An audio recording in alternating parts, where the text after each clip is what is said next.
Welcome to North Country Politics.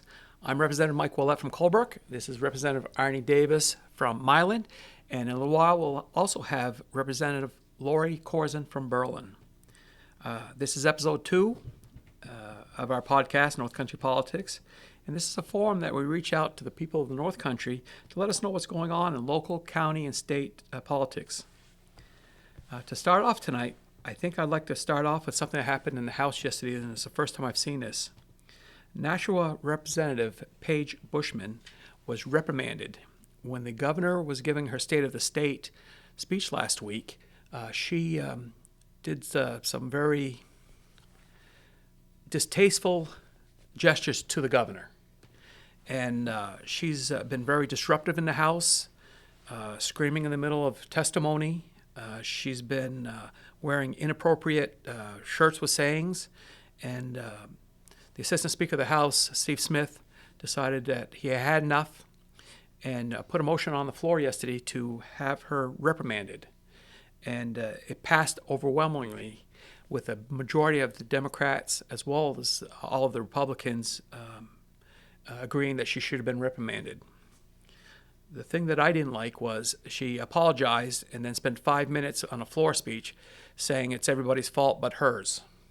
What did you think, Arnie? Yeah, I think she used that opportunity not to humbly apologize to the court, but she was grandstanding. She was up there more like 5 to 10 minutes, just grandstanding, nothing more. Yeah, I agree. That was a very important issue yesterday. And she's running to be a congressman from Congressional District 1 in southern New Hampshire. And I guess I'm a little appalled that that's a quality of candidate that they're even looking at. Agree. Yep. So did you see anything interesting this week? Well, I've got a fun fact. We all know the Super Bowl was last Sunday.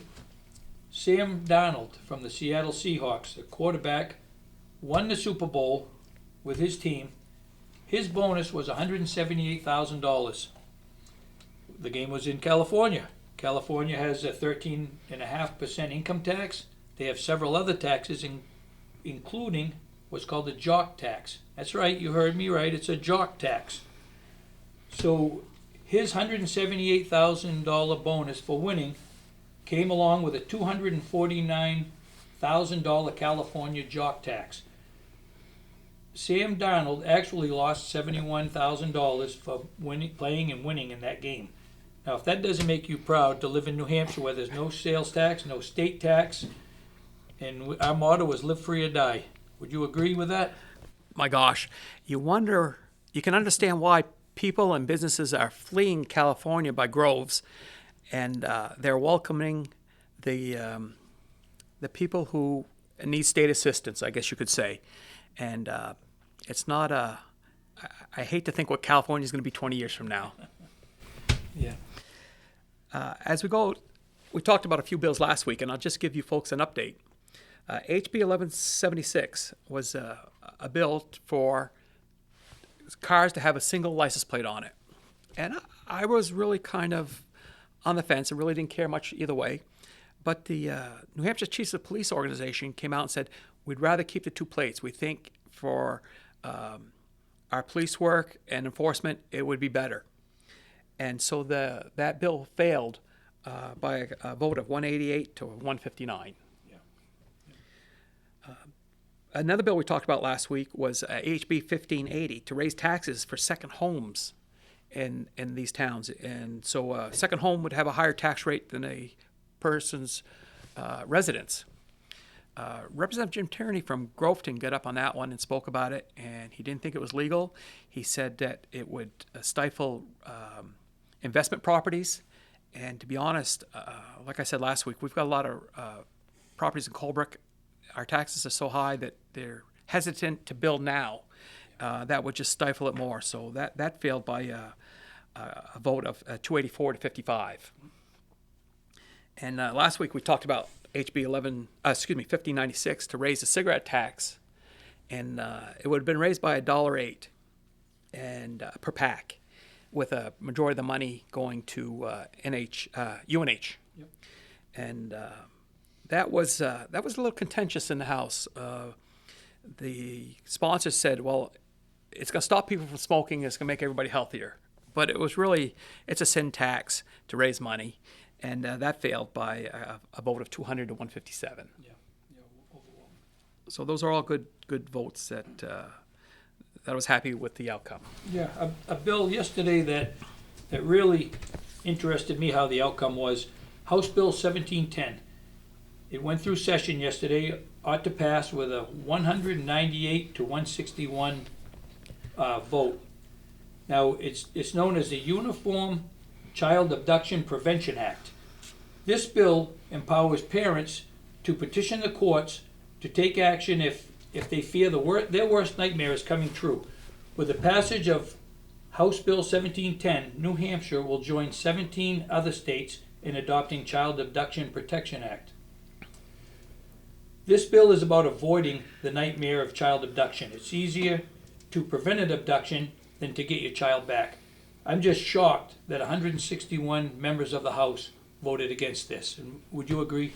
I agree, and I think it's hard sometimes to read through everything that's going on, but it seemed like this was a bill that without it, parents will use the threat of abduction as leverage in their child agreements through a divorce, and that's the last thing we should be using is our children as pawns in a divorce proceeding. Yes. Now, I've got two other bills, Mike, I'd like to talk about. This is the part of the show where I'm going to try to put a shameless plug for Representative Willett and myself. These bills both weigh heavy in Coos County, but also in the rest of the state.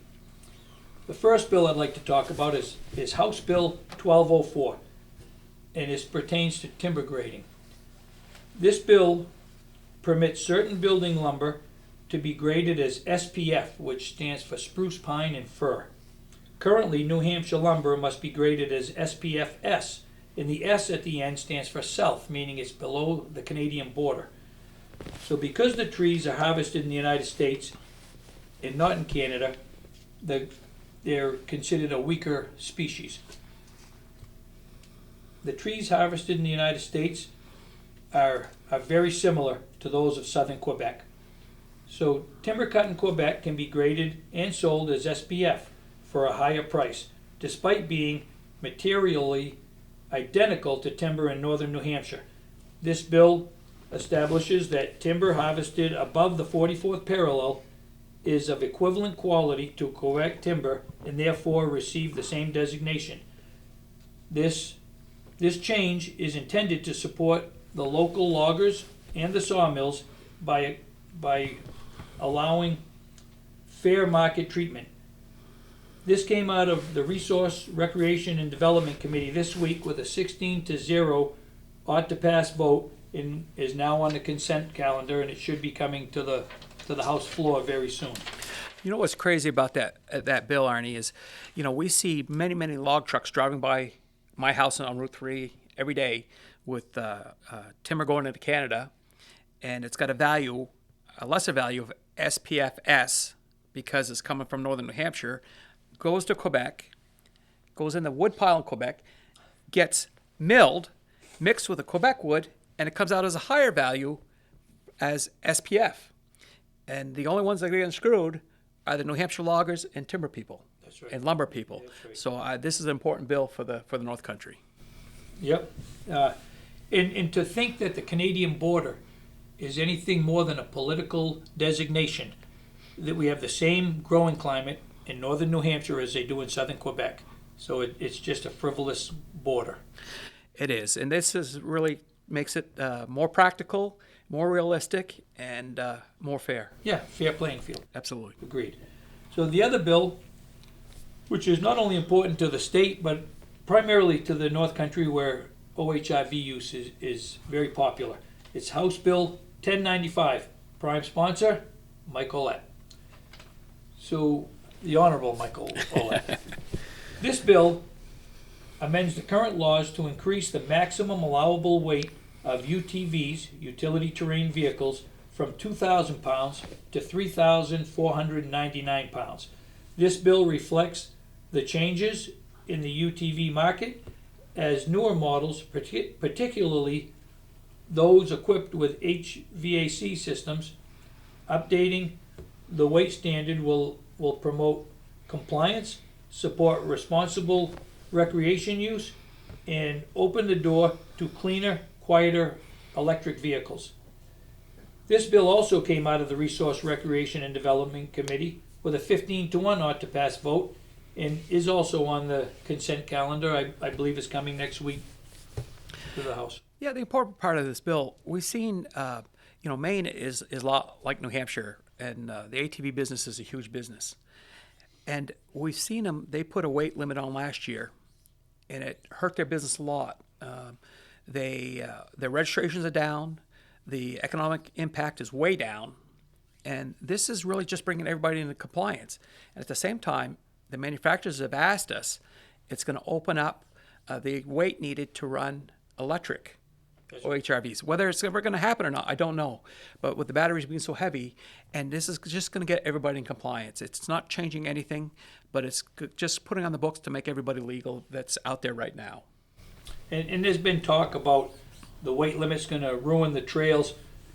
Riding in Pittsburgh, a lot of the trails are logging roads. And if you see a 100,000-pound logging truck on these same roads, I don't believe a few hundred pounds on an OHRV is going to make that much of a difference. And another thing, Mike, these vehicles are the 4-ups. They're 4-seaters. Those aren't the people that are out there tearing up the trails. That's families going out with their children or grandchildren and having a nice afternoon in the woods. Exactly right. Exactly right. Some of the bills that came up this week that really stuck out to me.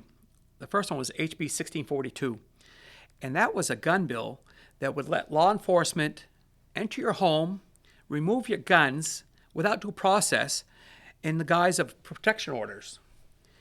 We all understand that we need protection orders, but this one allowed it to happen by just an anonymous tip. It was without any due process and without a warrant, come in your house and take your guns. Absolutely not. Mike, that's just another red flag bill. It's all that is. What it actually does is comes in and removes your personal property, and if somebody does have a mental issue, they do nothing. They leave them stranded there without actually trying to help the person. And that's the sad part. And I did a little research just to find out how the gun bills in New Hampshire and how New Hampshire ranks with all the other states. New Hampshire is the safest state in the country. And the other fact that I found that New Hampshire has the highest gun ownership in the country per capita at 67%. So 67% of the people in New Hampshire own a firearm. Highest in the nation. I think the two of us bring that average up a little. Well, we try. There was a bill that came out. It's come through the House. It hasn't got there yet. It came through committee. Was HB 1793. And that was a bill by Representative Sam Farrington. Now, Sam Farrington is a young fella, actually goes to UNH. He's a representative, very active, very smart young man. And he put in a bill to allow carrying guns on the campuses of New Hampshire colleges, because right now that is illegal. And it did get through committee. Hasn't got to the House yet, but it did get through committee. And what is kind of really drives me crazy is during the committee hearings, we had an actual representative said that, and I want to read this, children lack reasoning until age 27 for the ability to carry guns at state colleges. That's her opinion. But also, she voted last year to support a bill that would drop the voting age to 16. The hypocrisy is thick and conquered. Knows no bounds, Mike. Another bill coming up that we saw yesterday was a bill that would allow budget committees to decide if communities were going to participate in ICE law enforcement. Now think about this. Budget committees are going to decide whether ICE can come into your town and your police are going to help them. And what it was really, it was just a way to backdoor the ban on sanctioned cities that the governor signed into law last year. That's all it was. Yep. And that failed by 198 to 162. But you had 162 people in that House that thought that ICE should be controlled. So that 161-62 number seemed to be pretty consistent yesterday. It is. Another bill we saw yesterday, I was surprised it passed. It was a bill to fund state dams. Now, the state of New Hampshire gets about, I want to say they get about about $7 million a year. I was on a commission last summer to figure this out. $7 million a year to take care of the state dams. There's over 200 state dams in the state of New Hampshire. They need a minimum of $16 million a year to stay even. They've been going backwards a long time. And as it goes to Coos County, Murphy Dam is going to be needing a repair sometime in the next few years. And right now, the estimate to fix that dam is $40 million. So at $7 million a year, we're just going backwards, and we've got to do something to prevent catastrophes. Well, that bill isn't the answer, but it's a step in the right direction. Well, so how do we get that money? We have a tight budget, so either we have to take the money from someone or we have to find another way to do it. And I'm a big believer in user fees. So one of the plan that we had come up with, and this is very similar, is that the people that benefit the most of the dams are the people who have lakefront property, lakefront homes. So we figured out a formula that for about 50 cents per foot of shoreline you have, if we charge you 50 cents a foot, that would raise, I don't know, it was like $14 million a year throughout the state. Now, nobody likes a fee, but if I own 200 foot frontage on Lake Winnipesaukee, and I have to pay an extra $100 a year in my taxes, somehow I don't think that's going to kill me. This topic and this bill has come to Resource Recreation and Development, and that's the committee I'm on. Vice Chair Ron Dunn and Representative O'Donnelly have been working on this actually with Representative Darby. Yep. So they're seeking some answers for this. This is a very important topic, and the fear is that we're going to just start letting a lot of the dams go, and we'll start losing our ponds and our lakes.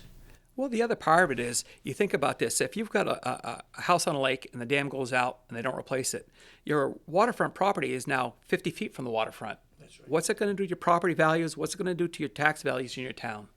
Exactly. It's something that it's our responsibility we have to take care of. The other bill that came up yesterday, it was kind of an interesting one, was 1798.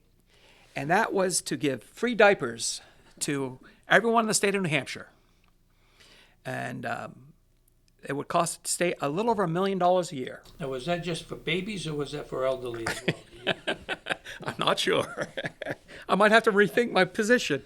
But what came out was, most people that are having children are responsible. And they've thought about if they can't afford diapers, they're probably not going to have kids.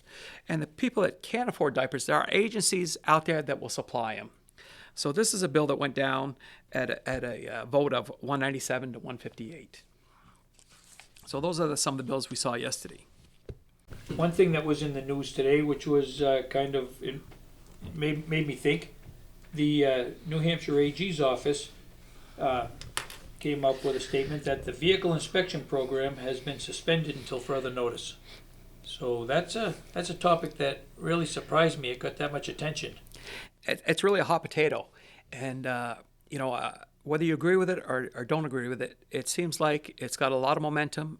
And with the bill, I don't agree with it, but the majority of the people in the state of New Hampshire do agree with getting rid of the inspections, and so I think that's the way it's going to be. And I take I'm appreciative of the Attorney General taking a stand and saying, hey, this has gone through our legislature, and we're going to stand up for it. You want to sue us? Come get us. Well, and I think this bill, I also don't agree with the bill as written, but I think if it's amended properly, the safety issues, the tires, the brakes, the front end parts, the exhaust system, things that could affect somebody from having an accident or harming themselves or others, those I think should be inspected. But there's some other things that I don't think are as let it loosen up a little bit. I think they could come up with an amendment that would please everybody. Yeah, and I think of it too that and I don't see it as much up in the North Country, but we talk a lot of the reps in the southern end of the state that there are people out there who take advantage of the inspection system, knowing that you've got good brakes and saying, we're not going to pass you unless you put brakes. And it goes in the system. You take your car to another shop and they fail you. They won't inspect it because you know that your brakes won't fail. So there's some unscrupulous people out there that make it bad for everyone. A couple things that I saw coming up next week was this bill was HB 1414, and I like this bill. And it's going to make a special veterans plate. And it's going to be an additional $60 to get that veterans plate. But the money will be used to fund veterans programs exclusively. So that money for those plates goes straightly back to the veterans. I think it's an excellent bill. Another one that is kind of interesting was HB 1492. And I really didn't realize what the big deal was until I started reading about it. So HB 1492 is if you have an accident and your car has to be towed, so the tow company comes and gets it. Well, what happens is there are tow companies out there that take advantage and charge a tremendous amount of money. And if you don't pay it, the state of New Hampshire gets involved and takes your driver's license. And I've got two problems. Taking advantage is a big deal. And this bill would change it that you'd have 30 days to appeal what they're charging you and see if you can get it more reasonable if it's unreasonable. But the second part of it is it gets rid of the state taking your driver's license because, in my opinion, there's no way the state should be taking your driver's license for representing a private business. And that, to me, is just absolute wrong. Yep. So last week, we had some pretty good comments on what were they thinking. What were you thinking? Were you thinking? So I've got 3 bills this week, and this is what I had come across. Okay. The first bill is HB 1536. And what it was is for electric cars, charging parking spots, and for motorcycle parking spots.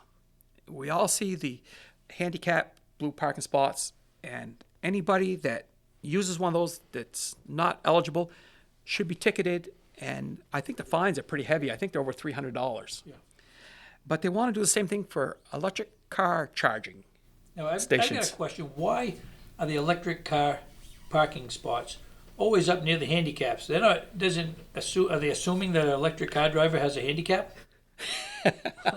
Maybe that's the case. I don't know if I told you. I was over in Vermont, and a guy, their parking lots for the electric cars says green parking only. And I had a friend who went out and bought a green car because he wanted the close spots. So that bill is, they want the police to enforce this, to give tickets for people parking in electric charging spots. And, what are they thinking? Say no more.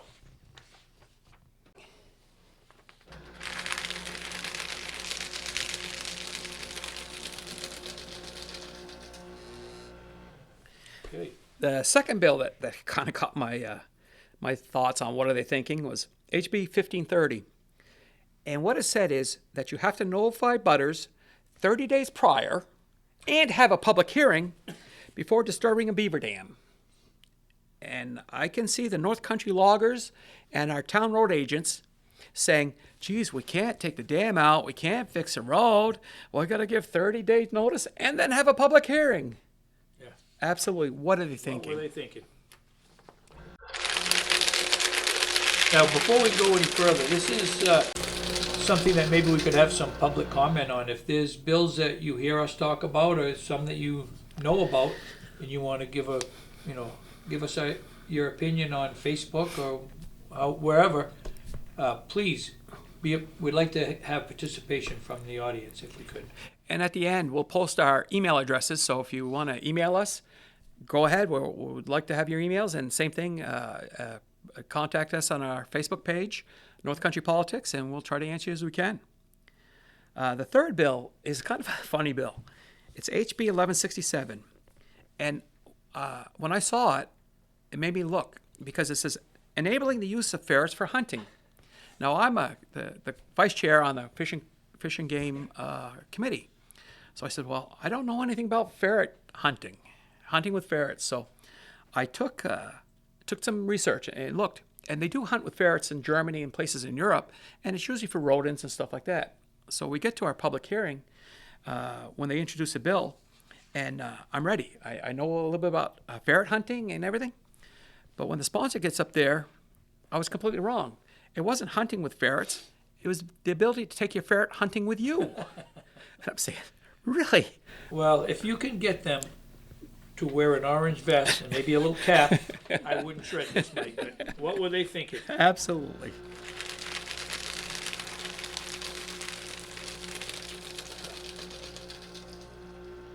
So now we'll pass the ball to Lori Corzin and Lori's Corner. Hey folks, welcome back to the podcast. Today I want to talk about something that hits close to home for our community, and that is consolidating our Berlin and Gorham public schools. I know that the word consolidate can make people nervous, but stick with me because when you hear the real story behind this and see the numbers on your property tax bill, you'll see why it's important to at least consider a proposal like this. Let me start with a kid that I know. I'm going to call her Emily. She's 16. She lives in Berlin. She is sharp as a tack and dreams of becoming a nurse. Last year, Emily wanted to dive into health science technology at Berlin CTE Center. She loved the hands-on stuff like patient care basics and the certifications that could fast-track her to college credit. But her schedule was packed with core classes, and the CTE slots filled up quick because kids from Gorham and surrounding towns get priority spots too. Emily ended up being waitlisted. Meanwhile, her cousin in Gorham, same age, same dream, got shut out of the welding program because Berlin kids took those seats. Emily scraped by this year with online modules, but it killed her passion. She told me that she just wanted real training, not videos. In a merged district, Emily would get full access to Berlin's 9 CTE programs, which include automotive, welding, health sciences, building trades. In a merged district, there would be no more fighting over seats. We would be one district where every kid's dream gets a real shot. Now, that's the heart of consolidating the school districts, giving our kids more options without the turf wars. In addition to Berlin's powerhouse CTE Center, we could add Gorham's music ensembles that shine statewide, or give Berlin kids the options of their outdoor leadership offerings. In a true merger, every student picks from the best of both. Our students would be able to choose between Spanish or French. Currently, only Spanish is offered in Berlin and only French is offered in Gorham. Studies show that small districts like ours lose $1 billion nationwide in efficiencies. Merged systems deliver broader programs without hiking costs.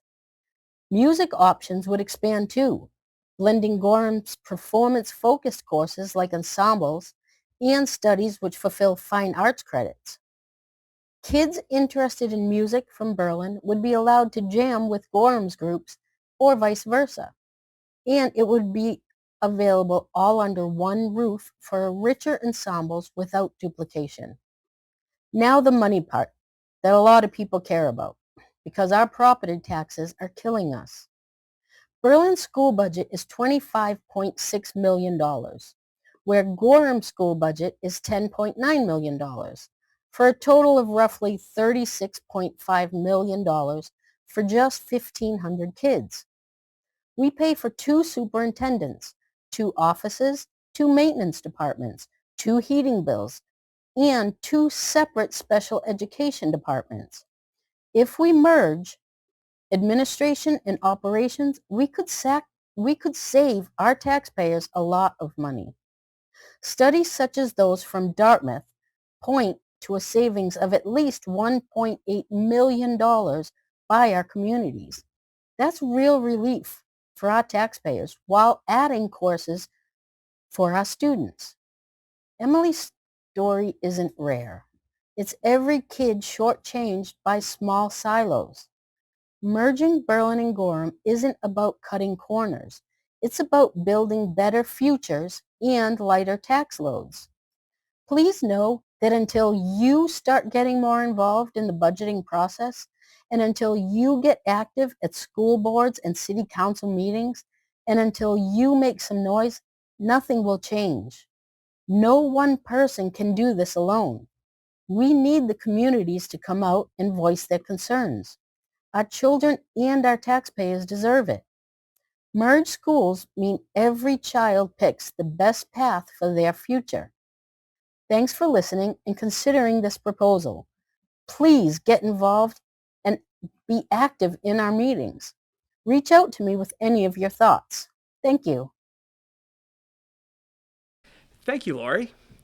And thank you all for joining us. This is our second episode of North Country Politics. It's available on Facebook and on YouTube. Again, feel free to message us or email us with any comments or questions. We'd be glad to answer them. If you'd like to see how all the state representatives voted on each bill, the House website will be